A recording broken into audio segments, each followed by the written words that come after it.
Hello guys, and welcome back to another Fan Factory Friday, and today XilefHD sent us through his heavily modded playthrough. This build in itself is work in progress, so do bear that in mind as we go through the factory as he's trying out some new ideas. Now I should note that he does have big goals for this map, with him making use of each node available in game using a Mark III miner, then taking the items back to his base to be taken to his mega factory, which will be built within a spaceship, which is a really cool concept that I'd love to see come to fruition, which explains why he's set up his Dyson sphere here.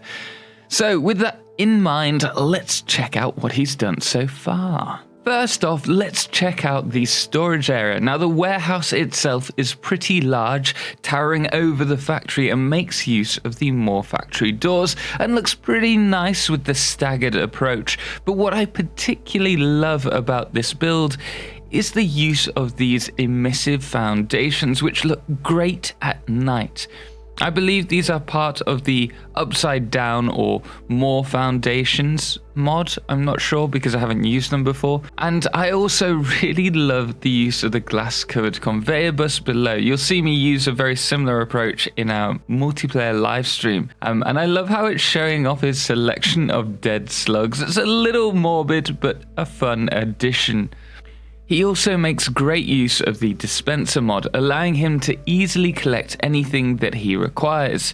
If we leave the initial room, we can see how he's setting this up, with items running down a central conveyor line and being sent off to the areas of storage as and when are required. The items are then fed to the top of a rather tall storage bin and eventually feed back down to the bottom, and obviously if the storage is full, everything will be sent to the sink. But I feel he will have to add more conveyors, otherwise this is going to get bottlenecked very quickly. Moving away from the storage area, we have his section dedicated to power.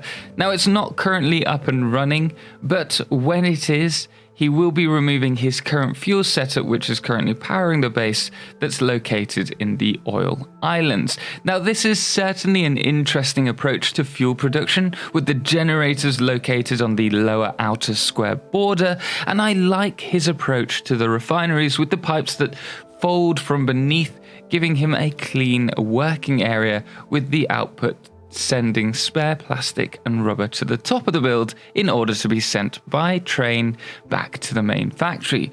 Which brings us to an interesting approach to the rails. Now, many people I've seen use a two-way rail system or put everything on a single rail and just hope for the best later down the line. We actually talk a lot about train logistics in our recent video on Wednesday. You can check that out above. But XilefHD's approach was to create a single large rail network that works as a series of one-way systems so that trains will never collide. This is actually a really cool way to run the network. It's not my chosen system, as there may be bottlenecks that arise at this station, for example, if it's left as it is, but this can be avoided through using a pass-through line, which he makes actually excellent use of over in his silica and aluminium section, which actually looks stunning and it is super compact, although there is a little bit of clipping going on in this factory,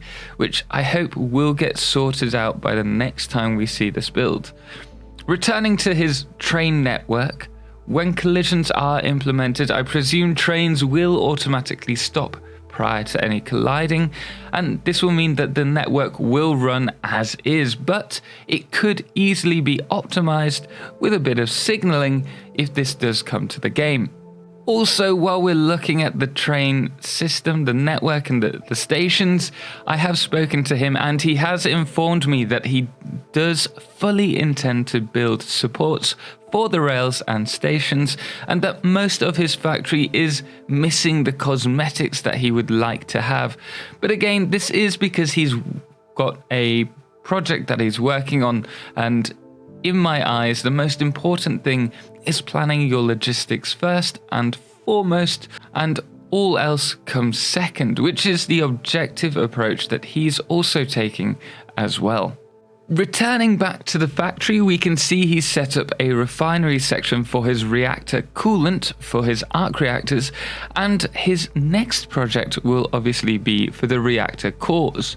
He's currently taking on a very logical approach to power in that he's not building anything else until he's providing himself with the power he needs to run these arc reactors. And if we go over to his main station, we can see how each of the trains will be split off to their chosen station.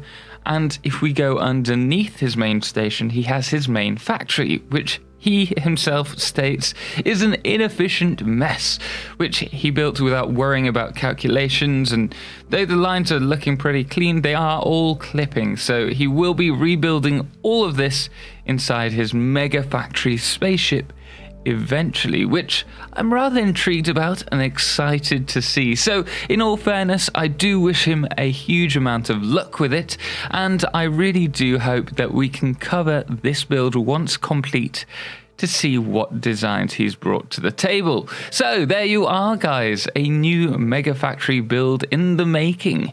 If you're intrigued by his approach, let me know in the comments section. And obviously, if you want to see more of my content, why not join me on Twitch or subscribe to me on here, as we do provide more weekly content. Anyway, guys, thank you so much for watching. And as always, until next time, ciao for now.